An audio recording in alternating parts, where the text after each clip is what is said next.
بسم اللہ الرحمن الرحیم۔ ناظرین، آپ لوگوں نے ڈرامہ ارطغرل تو دیکھا ہی ہوگا۔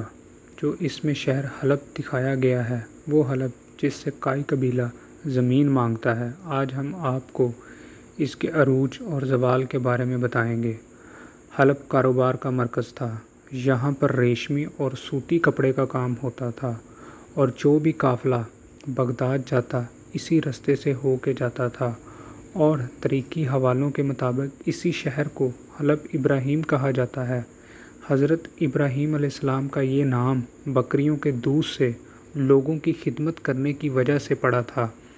یہاں پر 1000 سال قبل میں بازنطینیوں کا قبضہ تھا، اور اس نے حلب کو خوب ترقی دی، اور پھر 700 عیسوی میں عربوں نے اس شہر کو فتح کر لیا، اور اس کے بعد 10ویں صدی میں واپس سے بازنطینیوں کے پاس چلا گیا، اور پھر 11ویں صدی کے اختتام پر سلجوق ترک اس پر قابض ہو گئے، اور 1134 میں صلیبیوں نے حلب کا محاصرہ کر لیا، اور 1183 میں سلطان صلاح الدین ایوبی نے حلب شہر کو فتح کر کے اسے اور مضبوط کر دیا، اور 1260 میں ہلاکو خان اور 1401 میں امیر تیمور نے اس پر قبضہ کر لیا، اور اس کے بعد 1517 میں عثمانی ترکوں کے قبضے میں چلا گیا، اور یہاں پر کچھ دیر مصر نے بھی حکومت کی۔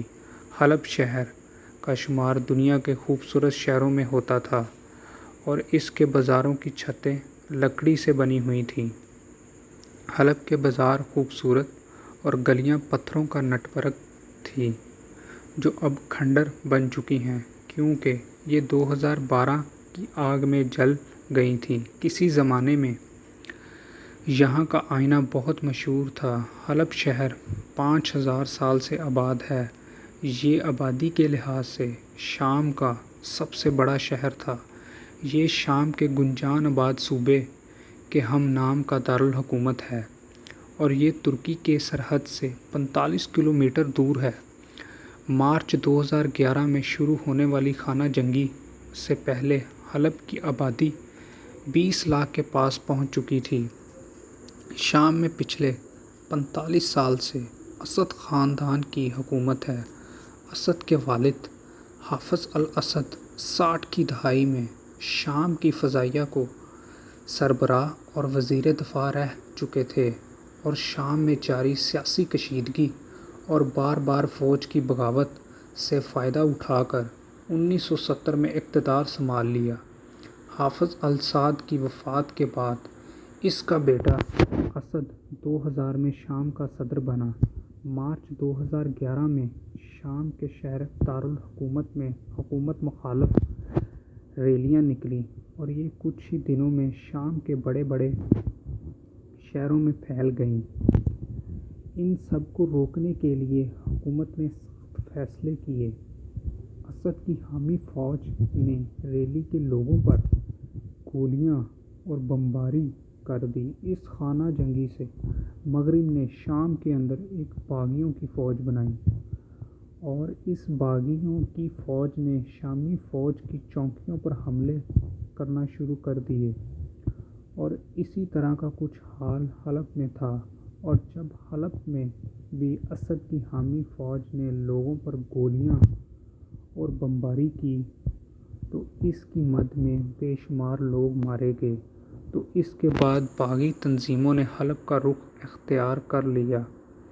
حلب میں باغی تنظیم اور شامی فوج کے درمیان جھڑپیں شروع ہو گئیں، اور کچھ ہی دنوں کے اندر باغی تنظیم نے مشرقی حلب پر قبضہ کر لیا، لیکن مغربی حلب اسد کی حامی فوج کے پاس ہی رہا۔ اسی خانہ جنگی کے دوران عراق اور شام میں داعش نے زور پکڑا، تو حلب کے اندر داعش اور باغی تنظیموں کے خلاف جھگڑے روز کا معمول بن گئے تھے، اور باغی تنظیموں کا آپس میں لڑنے سے فائدہ اٹھا کر 2011 دسمبر میں اسد کی حامی فوج نے مشرقی حلب پر حملہ کر دیا، لیکن کامیاب نہ ہو سکے۔